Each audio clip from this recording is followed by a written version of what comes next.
Just to recap a bit, I saw the raise of hands earlier, but again, who here owns any amount of Bitcoin? Awesome. This is just going to be fun. So if you can just pass these around, just take one and pass them around. I'll just give half to you here. And then half to you. I'm just going around. I'm like Shlomo Artzi. And just make sure that everybody has one. You can just do it throughout. We'll deal with them later. Don't take too much time looking at it right now. It's not that important. But later it'll be fun. My name is Ofir. Can you hear me okay in the back? Okay, great. I run 99 Bitcoins. Like was said here, is a personal blog about Bitcoin. It got really big in the past few months. We're now serving 400,000 readers every month, basically helping people getting started with Bitcoin. How to buy Bitcoins, what is Bitcoin, what's a Bitcoin wallet, stuff like that. And today what I want to talk to you about is basically, it's kind of like a basic introduction to Bitcoin, but with a more focus on how exactly the blockchain technology helps Bitcoin succeed in a way. And it's kind of a continuation of what Amir just talked about in a more practical manner. So at the end of this talk, hopefully you'll understand what Bitcoin is, you'll understand how to use Bitcoin, and you'll understand what blockchain technology means to Bitcoin. But before I get to Bitcoin itself, we need to understand in the past 100 years or so, we've changed our trust model, okay? Amir talked a lot about trust, and if we talk about trust in relation to money, then we used to trust something, which was basically gold or any other commodity. And in the past 100 years or so, we changed our trust from trusting something to trusting someone, trusting governments and central banks for our money. Anybody here ever heard the word about fiat currency? Know what fiat currency is? Okay, like maybe 5 people. So fiat is the Latin words of it shall be, okay, or by decree. It basically means that at some point, let's take the most famous point in history in the past few years is 1971. The US dollar was disconnected from the gold standard. Basically, up until 1971, you can take a dollar bill, go to the US government, hey, tell them, hey, dollar bill. And it's okay, we have, we'll just give it to you instead of the dollar bill. But since 1971, something changed. The gold standard was broken. And ever since then, this piece of paper that you carry around, whether it's dollars, shekels, whatever it is, it's just a piece of paper. It isn't worth anything. The only reason it's worth something is because your government tells you, hey, this is worth something, and they promise to accept it as payment for taxes. But money today as a whole is an illusion. It doesn't have any intrinsic value. We can argue that gold doesn't have any intrinsic value anyway, also, but that's another discussion.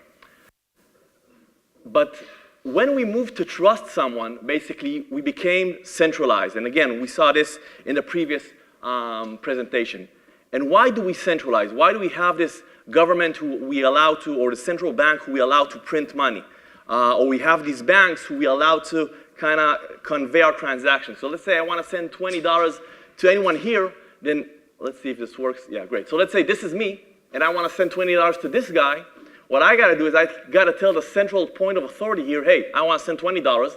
They'll look up in their ledger and say, okay, let's see if you have these $20. Okay, you have these $20. We know who you are. Well, now strike these $20 off your book and remove and add them to this guy's balance of $20. Why do we do this? Why do we have this central authority? Basically, it allows us to reach consensus about what's going on much more quicker. Because if let's say we had a different way of doing this. Let's say every time I want to send someone here $20, let's say I send you $20, I now have to tell, hey, everybody, please update your books that I sent him $20, move it from my book, put him in his book, and also please check that I have these $20. It will take an eternity. But today we're moving into a different age, into a digital age, and that just might be possible. The problem is that if we are centralized, it has its cost. You have here things from the last 2-3 years going on around the world of how central authorities fail. It could be due to mismanagement. It could be due to fraud. It could be a lot of stuff. It could be maybe in some weird way trying to control the population. For example, one of the examples you have here, where is it? India. Anybody hear about what's going on in India in the past few months? Ever since October to 2016, the government just one clear day said, hey, you can no longer use 1,000 rupee notes. They are not illegal. What you can do in the remaining 2 months you have until the end of the year is go to the bank, deposit them. If you manage to do that because there's only a limited amount of banks and a whole lot of people in India, then you also have to prove that you got them legally, and then we'll deposit it. After 2016, on January 1st, 2017, if you didn't manage to deposit notes, you can throw them to the trash. They're no longer illegal. They're no longer legal.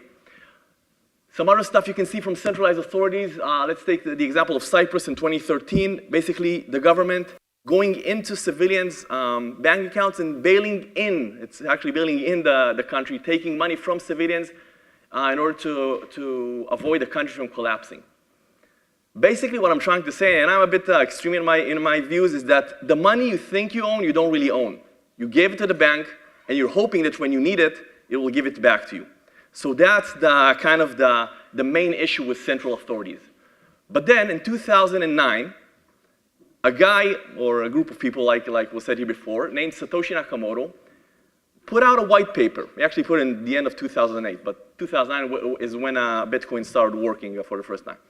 So, and he said, okay, I can create a digital currency, and I can make it that it's not centralized. Meaning we don't have these issues of a central authority, of mismanagement, or fraud, or controlling the population. And it will be based on math. So you don't have to trust anybody that if I say I'm going to give you $20, you're going to get the $20. It's just math. If I put $20 in, I'm going to get $20 out on the other side. There's no way to manipulate this. There's no way to kind of, maybe if somebody's related to the Bitcoin creator that you can move it around. No, it's just plain math. Now, usually what I do in my lectures, I give the whole theory of how Bitcoin works and the blockchain works, and then I give a practical example. Today is the first time I'm going to do it differently. I want to dive straight in and explain to you how Bitcoin works, let you experience firsthand, and after we do that, we'll explain what we just saw, okay? And I think it'll be much easier that way. So in order to explain how Bitcoin works, the main thing you have to kind of try to keep in mind is it's kind of like email, okay? If you want to use Bitcoin, the first thing you want to do is to get a Bitcoin wallet, which is kind of like your email software. If you want to get email, you go to Gmail, you go to Outlook. So here you need to get some sort of software, which is the Bitcoin wallet. What does it help you do? It helps you send and receive Bitcoins. The same thing as the email software will help you send and receive emails. The second thing, once you have a wallet, that wallet will generate your Bitcoin address. And just like an email address, this is the address you'd give to people if you want them to send you Bitcoins. So if a normal bank ledger would look something like this, okay, everybody has their name and their balance, a Bitcoin ledger would look something like this. It's much less user-friendly. These are Bitcoin addresses on the left side, and these are balances. So let's say I open a Bitcoin wallet, and I get my Bitcoin address, and this is my address. And it has 5 Bitcoins. The important thing to remember about this ledger is that it's open. Anybody can view this. I can now go onto the blockchain, check each one of these addresses, and see their balances. The only thing I don't know is who these addresses belong to. So I know this address, for example, has 153 Bitcoins, but I don't know who it belongs to. That's why Bitcoin isn't 100% anonymous. It's what's known as pseudonymous, okay? So you can see the balances, you just don't know who they are linked to. So now I have my Bitcoin address, and I have my Bitcoin wallet. I can receive Bitcoins. The last thing I need to do is the ability to send Bitcoin through my Bitcoin wallet. And through that, I need one final thing. And again, by the way, for those of you who know Bitcoin, this is kind of a dumbed-down version of how Bitcoin works. I know there are some things that aren't 100% accurate, but this is the easiest way to explain to people who haven't heard about Bitcoin yet. You need something called a private key. Whenever you create your Bitcoin wallet, you're basically creating a private key. What's a private key? It sounds like a really intimidating word. It's basically like your password to your email account. In reality, it's a really, really long number. Okay, that's it. It's a really, really long number. That's your kind of passcode to your Bitcoins. Whoever knows that number can access your Bitcoins. Basically, this is kind of the reference that you actually own the Bitcoins. And if you lose your private key, you basically lose your Bitcoins. If I know your private key, I can steal your Bitcoins, so now I have access to it. And there have been several cases throughout history where people did some very stupid stuff. For example, some guy stored his private key on his computer. Just in a file, he wrote it down, for example, in a file on the computer, then threw the computer away because Bitcoin wasn't worth a lot when he first got all of these Bitcoins. At the end, in 2013, he found out that he threw out around 7,500 bitcoins, which were worth, and actually it's more or less the same value today, 4 million pounds. Another very funny thing, this report, this again from 2013, I think, was talking about Bitcoin on national television. And he wanted to show exactly what I gave you here, like kind of this Bitcoin wallet. You can see on the papers you have here, you have, give me, for example, just so I can read this. So you have one side that says load and verify, and you have, here says Bitcoin address. This is your public Bitcoin address. And on the other side, you have spend. And there's another private key string of letters and numbers here. So he showed, now this is, you shouldn't show this to anyone, because anyone who has this can basically now spend the funds you have in your wallet. So he showed this online. He said, hey, this is my Bitcoin wallet, blah, blah, and like 5 seconds later, he didn't have the money. Because people just saw the private key and just took it from him. He didn't understand the whole concept of Bitcoin. So now for the fun part. I gave you some wallets here, okay? One of these wallets has $30 worth of Bitcoin loaded into them. So now we're going to find out who got them. I don't know who. Now, how do you do that? I told you that the ledger is public, so anybody can see how much balance you have in each address. What you need to do is basically, you scan the QR code of this public Bitcoin address. You'll get basically this string, just so you don't have to type it. Just scan the QR code here. You then go to blockchain.info. This is a website, blockchain.info, and you paste that Bitcoin address in, and you see if you have any balance inside it. You should see something like 0.33 if you have that balance actually. So take like a minute or two. If you have any questions about how to do it, I'll be happy to help, but I'm sure that everybody around here can. It's pretty simple. Scanning the QR code, getting this string of number of letters, and then going to this website and entering it in. If anybody knows that they got it, let me know. I'm just gonna pause here like for 1 minute, because if I continue talking, nobody will listen.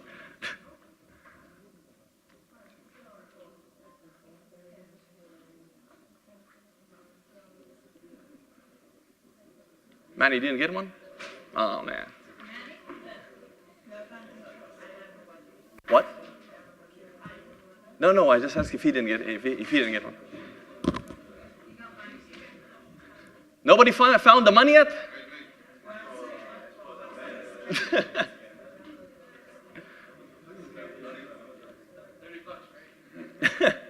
You have the... These are the ones left over. Maybe it's here, by the way.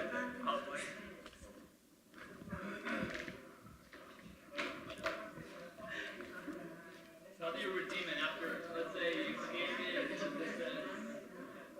how do you redeem it? I'll explain in a second. Okay, guys, I'm going to continue for now because the money is actually here. I just saw. I didn't know that you have spent. I'm just going to leave it here, and whoever wants, you can take later on and find you $30. This is basically leaving money on the table, literally. I'm leaving money on the table, okay? It's somewhere in I found out it's because I marked it with a little mark. You won't be able to see it, trust me. Somewhere here, after this lecture, you can take and scan, and maybe you'll win the lottery. But now at least you managed to look on how, basically get a first, basically a feel about how Bitcoin works, okay? You scan your first Bitcoin address, you can see the balance, you see that everything's public. By the way, if somebody actually gets that from here, just go to this website, 99bitcoins./luckyou, and you'll understand how to take these Bitcoins out.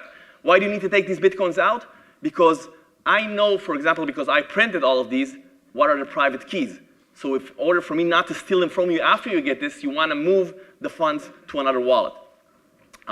Okay, now kind of for the hardest part of this presentation, how did I just do that? How did I manage to send $30 into one of these pieces of paper? This is, by the way, called a paper wallet. Why? Because it's basically a Bitcoin wallet. It has a Bitcoin address and a private key. It just doesn't allow you to send anything out because it's not digital. Most Bitcoin wallets are digital, so you can not just receive like you can here, you can also send them out. How did I do that? So this is kind of dumbing down blockchain technology into 3 elements. What you need to get out of this whole day, if you don't know what blockchain technology is, it's nothing new, okay? We took 3 known elements, 3 known technology elements, and we just fused them together. And that's what's known as blockchain technology. That allows us to transfer value, assets, money, whatever that is, without any central authority. The first thing you need to do is basically prove ownership. Okay, I need to prove that I own these $30 that I sent. How do I do that? I use something called a digital signature. It's just like signing a normal check, but it's based on math, so it can't be forged. Okay, if I have the private key for these $30, because I sent them, I can create a signature that people will be able to mathematically prove that I actually am the person that I'm claiming to be, and no one else is trying to steal my funds. The second thing is, again, we talked about it before, is instead of just broadcasting this transaction and saying, hey, I own these $30 to the central bank, I send it to everyone, because everybody has the ledger. This is called this distributed network architecture, where not just one person in the middle controls everything. And this is very, very interesting, because what this creates is something I call a paranoid trust model. What does that mean? Since nobody knows anybody on the network, everybody wants to see that, hey, nobody's cheating here. So everybody checks every single transaction. Since everybody has the ledger, everybody's computer who's kind of joined to the Bitcoin network checks to see that everybody is exactly who they say they are through the digital signature. Everybody has the balance they say they have. And only then do they validate the transaction and move it on through the network. And the last part, and kind of the hardest part, is, okay, let's say I broadcasted a transaction, I signed it digitally, I gave it to everyone else, everybody agrees that the transaction is valid, so now we have one more step left, and that's basically to update the ledger. We need to update this, okay, so now the $30 went from me into that piece of paper. So this is where miners come in. And I'll explain the concept of miners in kind of try to do it as simple as possible. Some computers in the network are considered miners. Why? Because they chose to kind of try to participate in the updating of the ledger.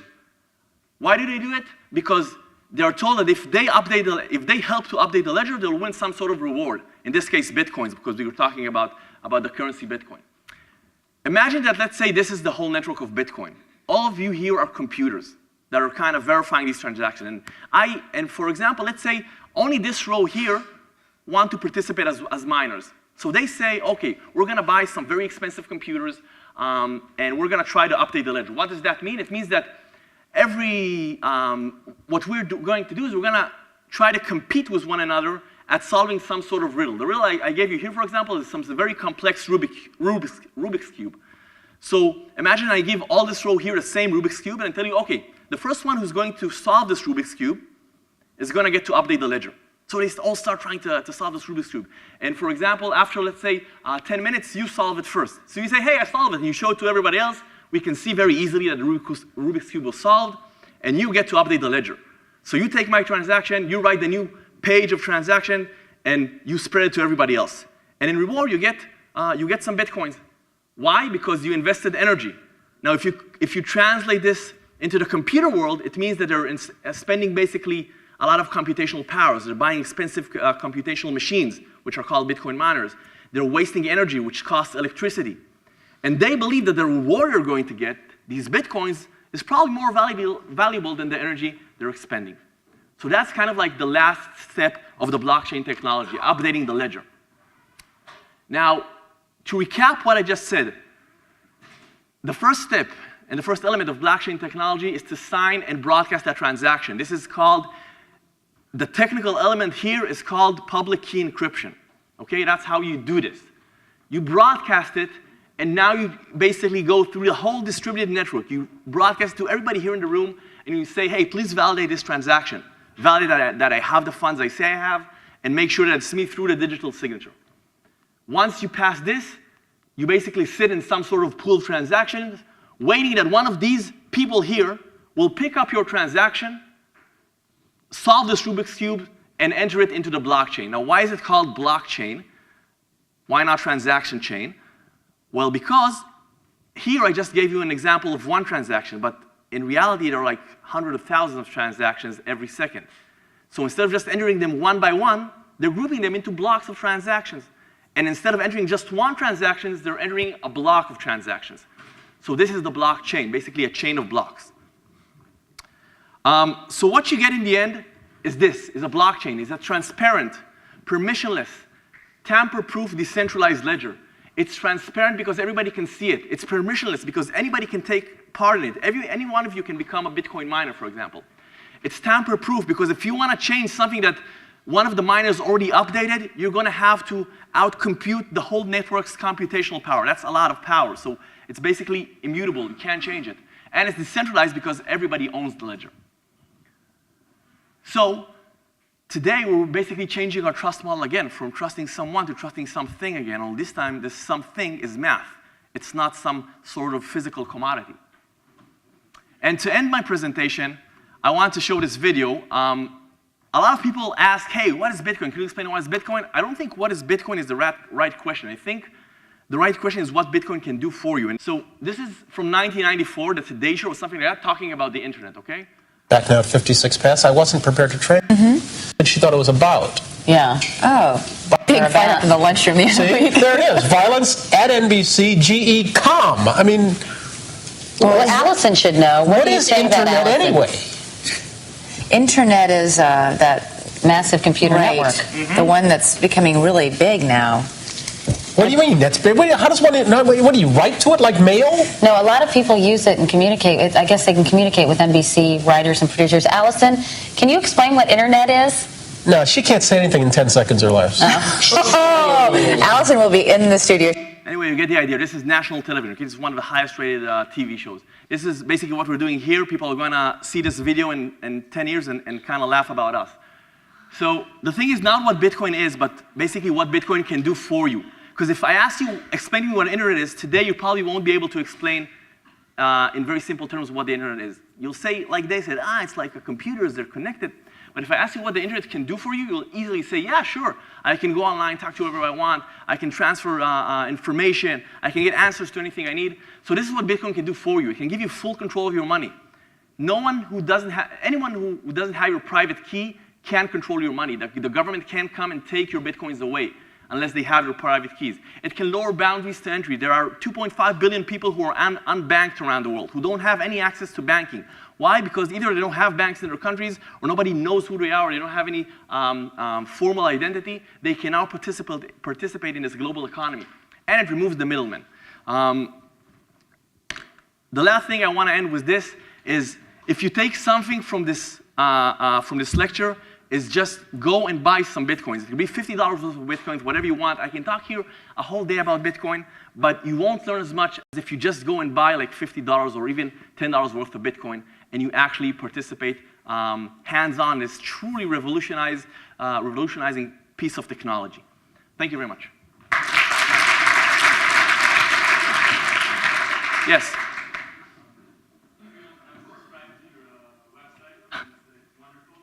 Thank you. Yeah. One, Bitcoin is limited from what I know to 7 transactions per second, compared to Visa, which can handle about 2,000 transactions per second. How do you see that affecting the scalability of Okay. Bitcoin? And the second question is, a lot of Bitcoin is being mined in China, and there's concern that China is going to basically control Bitcoin. And can you speak a little bit about that? Okay, so the second question, I'm not sure I'm going to have a good answer to give you, just because, we'll look at it in a second. Let's start with the first question. What he asked is, he said that Bitcoin transactions are basically, when we talked about the miners here solving the Rubik's Cube, so on average, a miner managed to solve a Rubik's Cube every 10 minutes. And again, it's just a Rubik's Cube as an analogy. It's not really what's happening. But it is kind of some sort of random computational thing. So only every 10 minutes, sorry, I thought I said 10 seconds. So only every 10 minutes does the ledger gets updated. Now, if you think about it, so what, do I have to wait 10 minutes until a transaction goes through? Today, yes. And basically, that can't compete with Visa or MasterCard, who, when you swipe your credit card, automatically a transaction goes through. So two things you have to remember. First of all, when you swipe a transaction like Visa or MasterCard, these can get charged back. Okay, basically the credit card has like 6 months to decline a transaction, and let's say I'm a merchant and you paid me, I can find out 4 months later that you requested your money back and I'll have to give it up. They basically take it, I won't give it up. Bitcoin, after those 10 minutes, or let's say after an hour of people confirming these transactions, there's no way you can take that back. So it depends on how you look at it. But still, I want to address what you talked about, kind of how fast the network works.